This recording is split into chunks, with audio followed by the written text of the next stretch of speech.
Welcome back to the presidential popularity contest.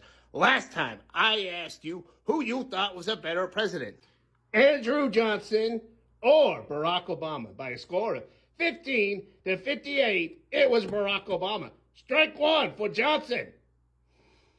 All right, who do we got coming up in the arena next? Herbert Hoover taking on James K. Polk.